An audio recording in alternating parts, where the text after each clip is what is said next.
Alors, dans cette partie, on va essentiellement considérer donc des séries à terme positif, c'est-à-dire que on va faire la série des UN avec UN étant un réel et en plus il doit être positif. Donc on exclut maintenant le cadre des complexes ou même des séries qu'on verra après alternées où on a un terme positif, un terme négatif. Donc on considère ici, et ça va être important, donc que les termes positifs. Et en fait c'est le lemme suivant qui va nous donner la majorité des résultats. Qui est un résultat que finalement on a vu l'analogue dans le calcul intégral, c'est une série converge si et seulement si les sommes partielles sont bornées. En fait, bien sûr, quand je dis bornées, c'est majoré qui nous intéresse, vu que on a ici des termes positifs, donc c'est au moins égal 0, mais par contre majoré par une constante, ça va donner la convergence de la série. Pour ce lemme, on considère une série à terme positif et on va déjà pouvoir avoir des propriétés générales pour les séries à terme positif, notamment qu'est-ce qu'on peut dire de la suite des sommes partielles. Alors on sait que la suite des sommes partielles, par définition, c'est la somme du premier terme. Alors bon, ici je peux mettre n0, donc du premier terme jusqu'à un rang n, donc des UK. Et on peut en fait étudier la monotonie de cette suite. Donc la suite des sommes partielles.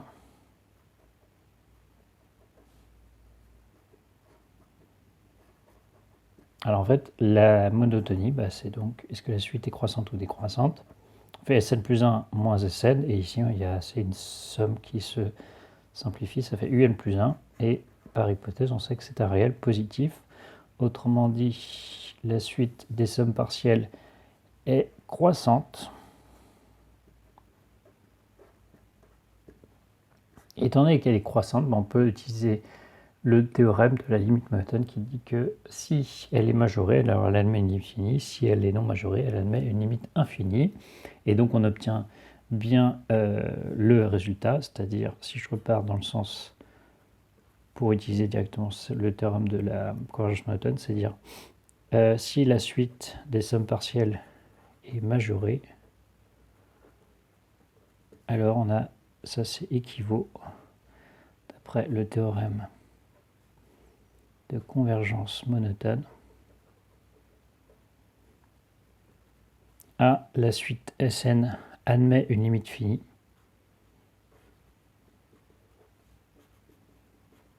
Bien sûr qui est dans R+. Et donc ça équivaut, et c'est la définition, la série converge.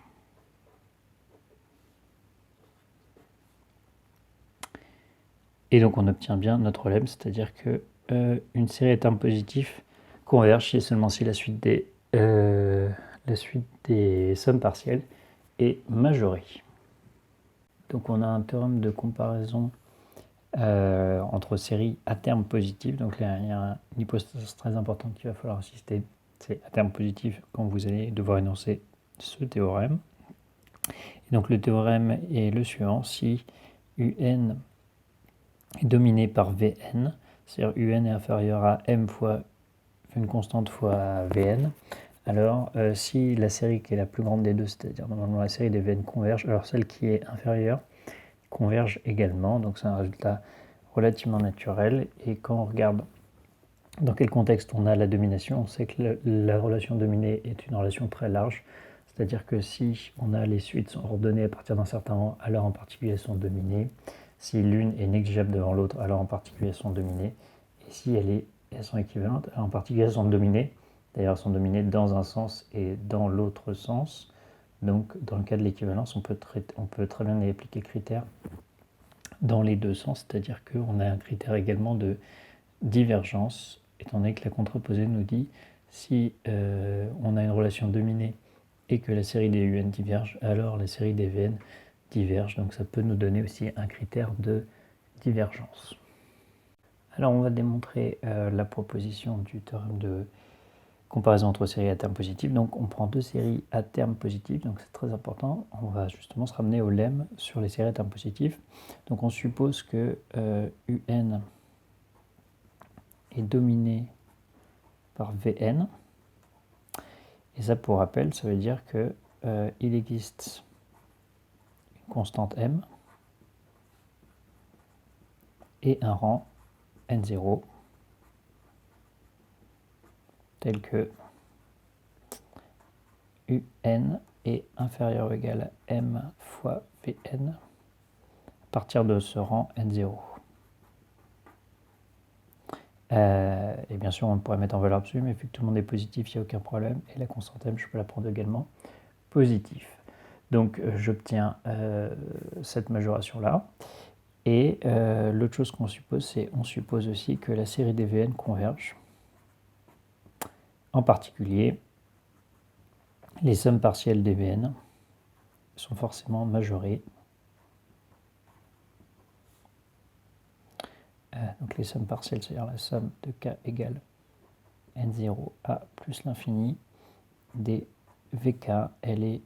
Alors pardon, justement, c'est une somme partielle. Donc la somme de n0 à n, elle est inférieure ou égale à justement la somme de la série complète. C'est majoré, ça dépend plus de n. Donc on va juste essayer de regarder est-ce que le lemme s'applique sur U. Donc on va regarder les sommes partielles de U. Donc c'est de n0 à n, uk, et on va prendre un n suffisamment grand, autrement dit n au moins égal à n0. Ce qu'on va dire, c'est qu'on va justement découper jusqu'à ce rang-là.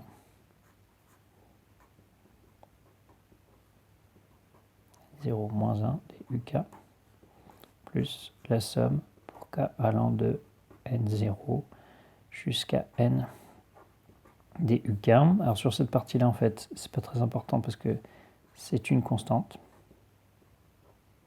C'est-à-dire que ça ne dépend pas de notre n qui, dans l'idée, doit tendre vers l'infini, donc ça c'est une constante. Et sur cette partie-là, en fait, on peut donc majorer, et donc cette partie-là, on peut mettre vk.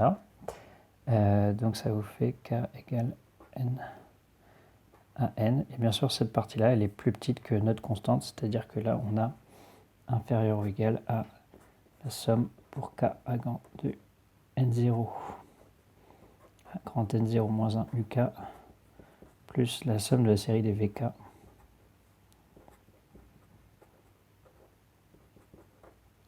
Et donc ça, on a simplement, c'est une constante qui ne dépend pas de petit n.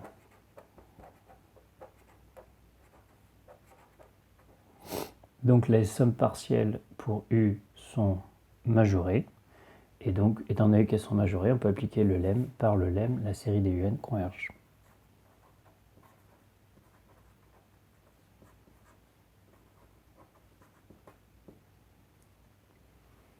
Alors donc c'est ce théorème de comparaison sur les séries à termes positifs qui va être tout le temps utilisé. Alors, en général, si on a une forme un peu compliquée comme ça, les outils qu'on a vus précédemment de développement limité ou plus simplement d'équivalent vont avoir tout leur sens ici, c'est-à-dire on va considérer la série générale de termes ça. Alors en fait, on manipule en général rarement le symbole sigma, on est obligé de réécrire à regarder le terme général.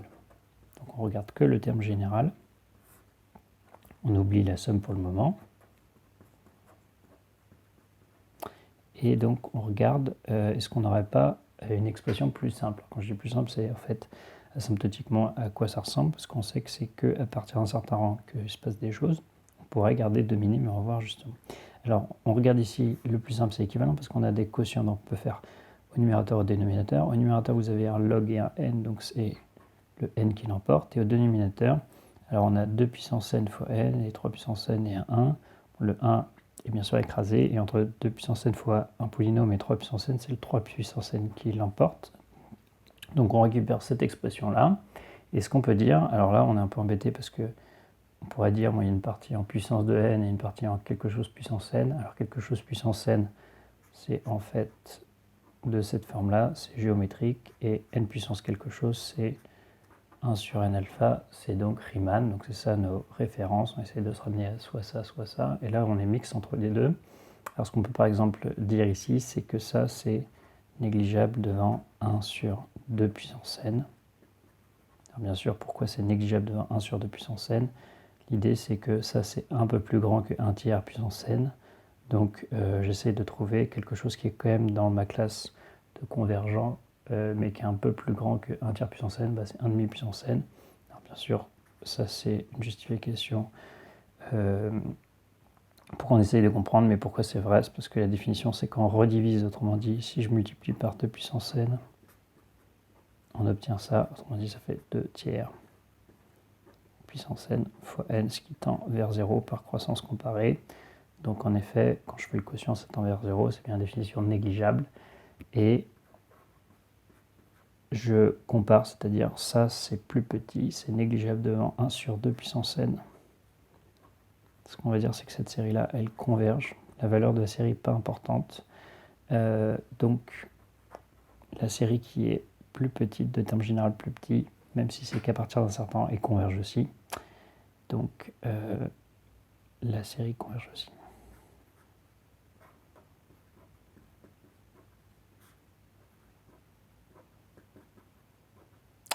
Voilà, il y a un argument qui est important de signaler, c'est que ça, il faut que ça soit positif. Parce qu'en fait, vrai, de toute façon, sans problème, à partir de n égale 1, converge par comparaison sur les séries à terme positif. Alors on a cette application, c'est les sommes partielles de la série harmonique. On sait que les séries harmoniques divergent. En fait, les sommes partielles, le terme principal, c'est log n. Donc on voit bien que justement, les sommes partielles, elles tendent vers plus l'infini, étant donné qu'on a log n. En fait, on peut préciser, c'est alors déjà le fait que ce soit log n et pas une autre quantité qui tend vers l'infini, c'est déjà important. Donc on obtient ça. Et ici, on a plus une constante qui s'appelle donc la constante de l'air. Et après, on a quelque chose qui tend vers 0. Donc en fait, on a un développement asymptotique des sommes partielles de la série harmonique. On sait qu'elle tend vers plus l'infini, mais de quelle manière? Comme un log en fait. Alors comment on fait pour démontrer ça? On va utiliser, on va essayer de faire la différence. Donc ici, on peut dire qu'il y a quand même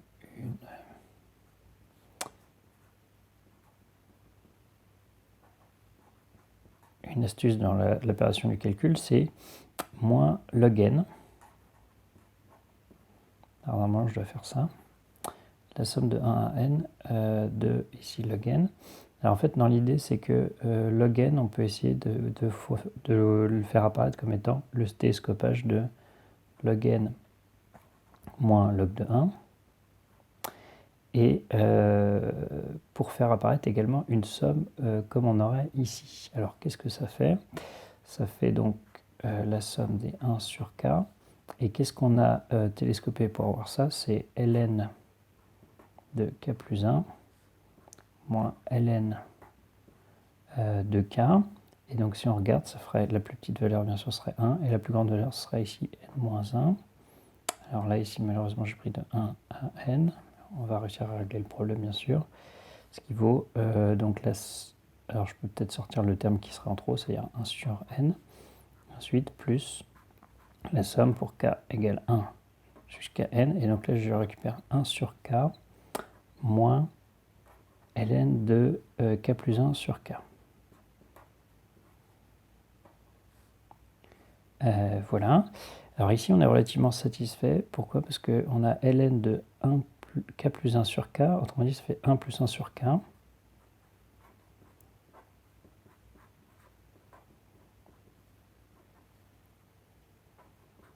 Et on sait que le log de 1 plus k, 1 plus 1 sur k est équivalent à 1 sur k. Autrement dit, là, c'est censé se simplifier à l'intérieur. Alors, ça ne suffit pas tout à fait de dire ça se simplifie, mais on va essayer de voir qu'est-ce qu'on va pouvoir faire. Si on regarde, on regarde la série, justement, parce qu'ici, on va faire une somme de 1 à plus l'infini. Donc, si on pose u k égale 1 sur k moins ln de 1 plus 1 sur k, va dire que c'est presque 1 sur k, c'est faire un développement limité. Donc si on fait le développement limité, ça nous fait moins 1 sur k. Alors je ne peux pas m'arrêter là parce que ça ferait 0, donc on s'arrête au premier terme non nul, ça fait 1 sur 2k au carré. Donc là on obtient un terme non nul. Voilà, donc on obtient ça, autrement dit on obtient 1 sur 2k au carré plus quelque chose qui est négligeable de 1 sur k au carré. Et donc on obtient que c'est équivalent, j'ai peut-être écrit aussi, équivalent à 1 sur 2k au carré. Qu'est-ce qu'on va pouvoir utiliser? C'est que avec la série des 1 sur n carré, n au moins égale à 1, ça c'est la série de Riemann, et c'est une série de Riemann avec alpha égale 2, autrement dit c'est une série de Riemann qui converge.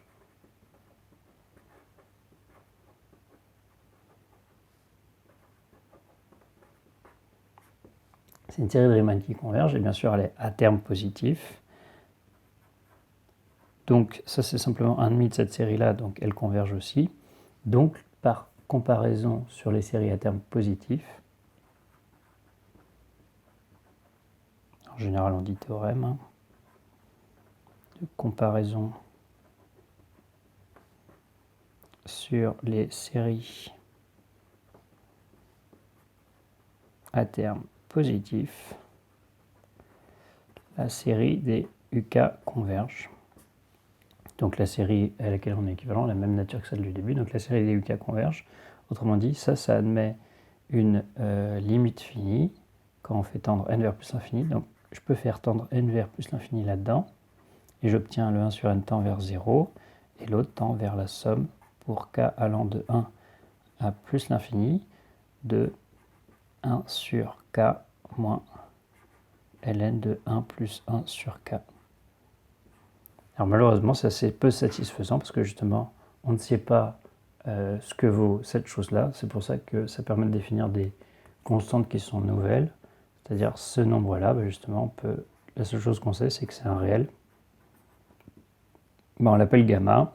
Ça nous considère donc la constante de l'air. Et ce qu'on a réussi à démontrer, c'était que si on faisait la somme partielle moins le log, ça tendait vers gamma, ce qui nous donne exactement la définition de ça vaut gamma plus quelque chose qui tend vers 0, et on obtient l'équivalent, très utile en pratique, de les sommes partielles de la série harmonique, c'est log n plus une constante qui s'appelle gamma.